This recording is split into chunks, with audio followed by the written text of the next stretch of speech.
नमस्कार दोस्तों, आज बहुत मस्ट इंपॉर्टेंट टॉपिक आपके साथ में शेयर कर रहा हूं, जो कि आप देख सकते हैं। पहला क्वेश्चन यहाँ दिया हुआ है।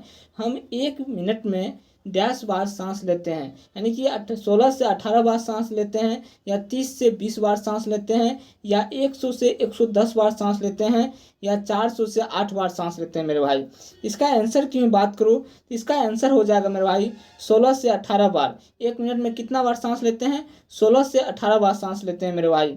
अगर मेरे भाई पहली बार मेरे वीडियो को देख रहे हैं तो चैनल को सब्सक्राइब कर लीजिएगा और लाइक और कमेंट जरूर कीजिएगा। काहे कि मैं इंपॉर्टेंट क्वेश्चन बता रहा हूँ, एग्जाम की व्यू से बहुत इंपॉर्टेंट क्वेश्चन है, भले ही क्वेश्चन छोटी है। चलिए मैं चलता हूँ आपके साथ, अगली क्वेश्चन साझा करता हूँ। अगली क्वेश्चन की बात करूँ तो ये क्वेश्चन का कहना है, टिबिया नामक हड्डी पाई जाती है मेरे भाई। टिबिया नामक हड्डी जो है मेरे भाई, क्या चीज़ में पाया जाता है?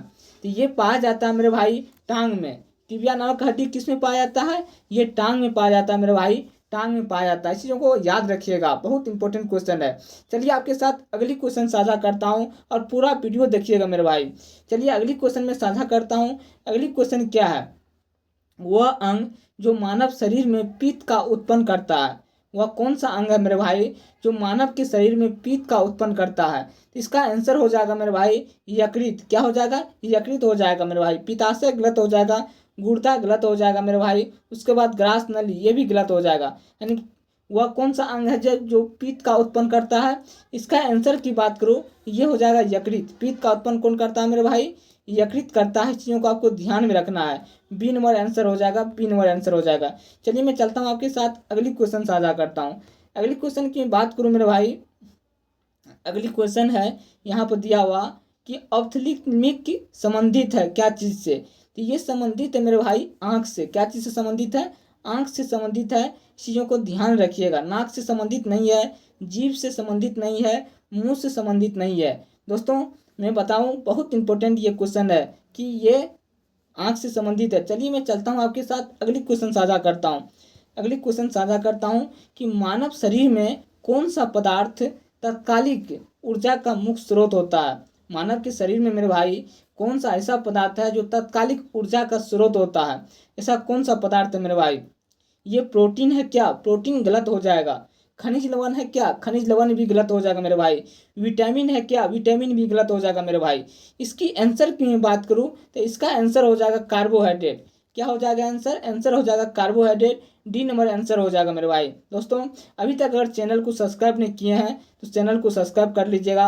ये ऑल कंपटीशन एग्जाम के लिए, चाहे वह शिक्षक भर्ती हो, बीपीएससी हो, एसएससी हो, बिहार दरोगा हो, एसएससी जीडी हो, अग्निवीर हो, तमाम एग्जाम के लिए इंपॉर्टेंट है मेरे भाई। चलिए ऑल एग्जाम के लिए। चलिए मैं चलता हूँ आपके साथ, अगली क्वेश्चन साझा करता हूँ। अगली क्वेश्चन क्या है? मानव के रक्त का पीएच मान कितना होता है मेरे भाई? कि मानव के रक्त का पीएच मान की मैं बात करूँ, 3 होता है क्या? गलत हो जाएगा मेरे भाई। 6 होता है क्या? ये भी गलत हो जाएगा मेरे भाई। मानव के रक्त का पीएच मान 12 कभी नहीं हो सकता है। मानव के रक्त का पीएच मान होता है कितना? 7.4 होता है। तो इस चीज़ों को आपको ध्यान में रखना होगा।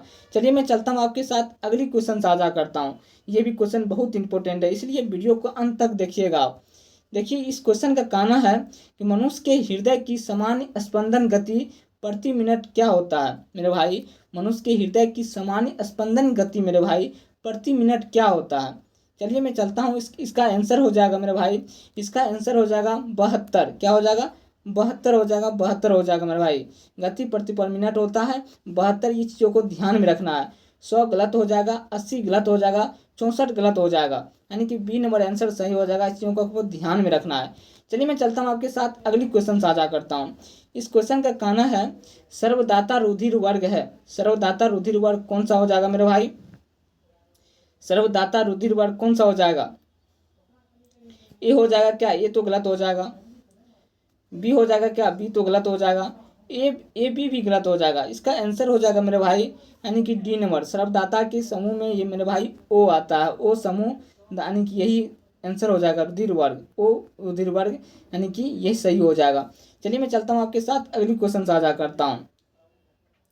सर्वग्राही कौन सा हो जाएगा? सर्वग्राही, सर्वग्राही मेरे भाई कौन सा हो जाएगा? सर्वग्राही रक्त समूह कौन सा हो जाएगा? ओ हो जाएगा क्या? गलत हो जाएगा। बी हो जाएगा क्या? ये भी गलत हो जाएगा। ए हो जाएगा क्या? ये भी गलत हो जाएगा मेरे भाई। इसका आंसर की बात करूँ तो ये हो जाएगा ए बी। क्या हो जाएगा? ये भी हो जाएगा। चीज़ों को आपको ध्यान में रखना है मेरे भाई।